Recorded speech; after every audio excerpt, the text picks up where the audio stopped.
तीन दामाद की सास पार्ट 2। अब तक आपने सुना कि कावेरी जी अपनी तीनों बेटियों ईशा, मोहिनी और सुहाना की शादी तीन घर जमाई लड़कों के साथ करवा देती है। उन्हें लगता है कि ये लड़के शायद घर का कामकाज संभाल लेंगे, लेकिन उनके तीनों घर जमाई बहुत आलसी थे। वो नौकरी भी नहीं करते थे और बाहर का काम भी नहीं। कावेरी जी ने अपनी बेटियों से कहा कि वो प्रेगनेंसी का बहाना बनाकर अपने पतियों को सबक सिखाए। अब सुनिए आगे। मम्मी, आपने जैसा कहा था हमने वैसा ही किया, लेकिन देखिए ना, विवेक का हाल तो वैसा का वैसा ही है। घर में ना सुबह का नाश्ता बनता है और ना खाना। नौकरी पर जाने की बात करूं तो खाने को दौड़ते हैं मुझे। हाँ मम्मी, मैंने भी सुमित को कितनी बार कहा कि अगर नौकरी नहीं करनी तो कोई छोटी सी दुकान ही खोल लो, घर का खर्चा कैसे चलेगा। देखो दोपहर के 12 बजने आए और जनाब अभी तक सो रहे हैं। हाँ मम्मी, ईशा और सुहाना ठीक कहती हैं। अविनाश का भी यही हाल है। जब मैंने अपनी प्रेगनेंसी के बारे में कहा तो मुझसे कहने लगा, अरे दूसरी लड़कियां तो 9-9 महीने तक नौकरी करती है, बस डिलीवरी के टाइम छुट्टी लेती है। मोहिनी, तुम भी नौकरी करो। अब मुझे कहाँ नौकरी मिलेगी। मम्मी बताओ अब मैं क्या करूँ। हे भगवान, क्या सोचकर घर जमाई दामाद लाई थी मैं कि मेरी बेटियां मेरे पास रहेंगी और खुश रहेंगी, लेकिन इन आलसी दामादों ने तो हमारी जिंदगी को भी प्रॉब्लम में डाल दिया है। मैं तो कहती हूँ मम्मी, हम लोग वापस अपनी जॉब पर जाना शुरू कर देते हैं। बता देते हैं इन लोगों को कि हमने प्रेगनेंसी का बहाना किया है। नहीं नहीं बेटा, ऐसी गलती भी मत करना। अगर तुमने ऐसा किया तो इन तीनों की आदत और ख़राब हो जाएगी। अरे आज नहीं तो कल कभी तो तुम प्रेग्नेंट होगी, तब वापस यही प्रॉब्लम आएगी। तब क्या करोगी तुम तीनों। हाँ मम्मी, आपकी बात तो बिल्कुल सही है। इन लोगों को तो सुधारना ही पड़ेगा। लेकिन कैसे? अपने बच्चों के आने की खबर सुनकर भी इन लोगों पर कोई असर नहीं हो रहा। पैसे कमाने के लिए घर से बाहर निकलना ही नहीं चाहते ये तीनों। अब मेरे दिमाग में एक प्लान आया है। तुम तीनों चिंता मत करो, उन तीनों को बुलाओ, फिर मैं बात करती हूँ। थोड़ी देर बाद कावेरी जी अपने तीनों दामादों को सामने बुलाकर अपनी बात कहना शुरू करती हैं। अविनाश, सुमित और विवेक, देखो बेटा, मैं ना तुम तीनों से बड़ा प्यार करती हूँ, इसीलिए तो तुम्हें घर जमाई बना कर रखा है मैंने। अरे मम्मी जी, सीधे सीधे कहिए ना, क्या बात है। प्यार तो हम भी आपको बहुत करते हैं। अरे मम्मी जी, आपकी इज्जत भी बहुत करते हैं। अरे भाई, आपके जैसी सास और कमाने वाली बीवी सबको मिलती है क्या? हाँ मम्मी, विवेक और सुमित ठीक कह रहे हैं। आपकी बेटी से शादी करके मेरी तो ज़िंदगी ही अच्छी हो गई है। जानती हूँ मैं, और ये भी जानती हूँ कि तुम तीनों अपने अपनी बीवियों से बहुत प्यार करते हो। बेटा, बात ऐसी है कि हमारे कुल गुरु ने कहा है कि प्रेग्नेंट होने के बाद मेरी तीनों बेटियाँ शुरू के 4 महीने हमारे गांव में जाकर रहेगी, जहाँ मेरे चाचा जी रहते हैं। अरे लेकिन क्यों मम्मी, गांव में जाकर रहने की क्या ज़रूरत है इन तीनों को। वो क्या है ना बेटा, हमारे परिवार को एक श्राप है। अगर मेरी बेटियों ने यहाँ पर बच्चा पैदा करने की कोशिश की तो उनके बच्चों को कुछ भी हो सकता है। इसलिए अब से लेकर 4 महीने पूरे होने तक इन्हें गांव वाले घर में रहना पड़ेगा। हाँ तो इसमें प्रॉब्लम क्या है मम्मी जी? हम भी वहाँ जाकर रहेंगे, पिकनिक मनाएंगे। अरे भाई, बीवी जहाँ हम भी वहाँ। हाँ यार, आइडिया तो बहुत अच्छा है।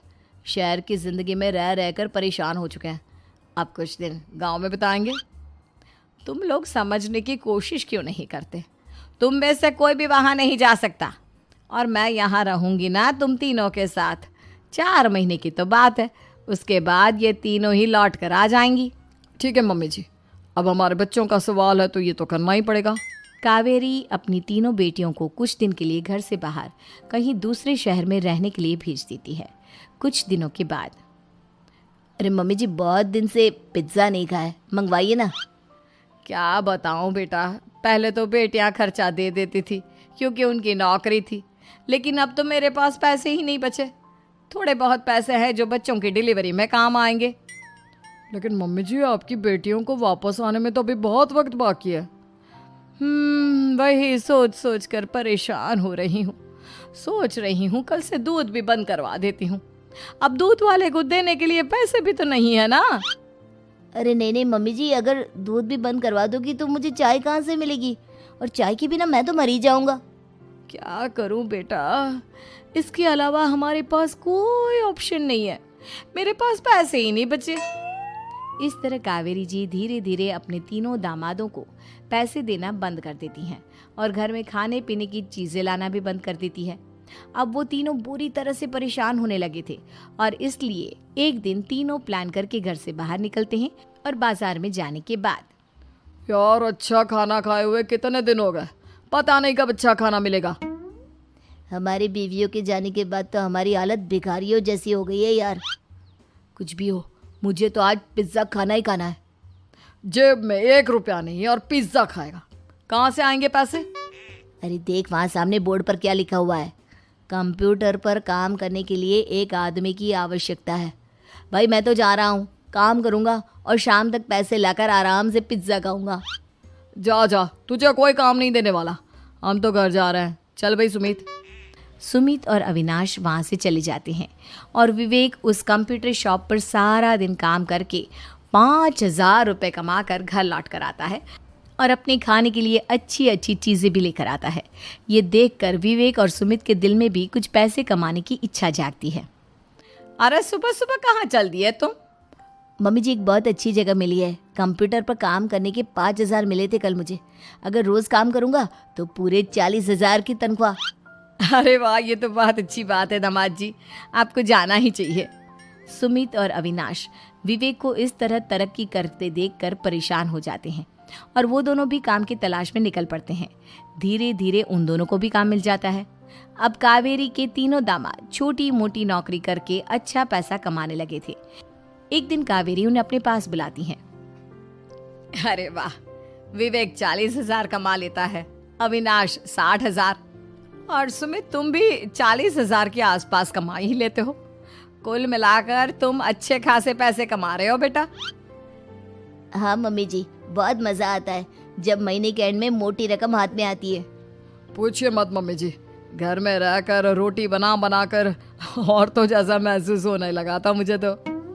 हाँ बेटा, तुम तीनों की बात तो बिल्कुल ठीक है और जानते हो अब तुम तीनों की पत्नियां भी वापस लौट कर आने वाली है।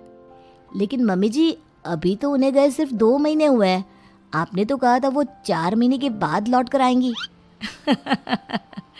ऐसा कुछ नहीं है बेटा, मैं सिर्फ तुम तीनों को सबक सिखाना चाहती थी कि आदमी घर में बैठकर बीवी की कमाई खाता हुआ अच्छा नहीं लगता। इस दुनिया में हर इंसान को मेहनत करनी चाहिए, काम करना चाहिए, चाहे वो औरत हो या आदमी, ताकि अपने परिवार को संभाल सके। कावेरी की बात सुनकर उन तीनों को अपनी गलती का एहसास होता है और कावेरी उन्हें सच बता देती है कि ईशा, सुहाना और मोहिनी शहर में ही कहीं दूसरी जगह रह रहे थे। शाम के वक्त उन तीनों की पत्नियां लौट कर आ जाती है और कावेरी जी का परिवार एक खुशहाल परिवार की तरह रहने लगता है।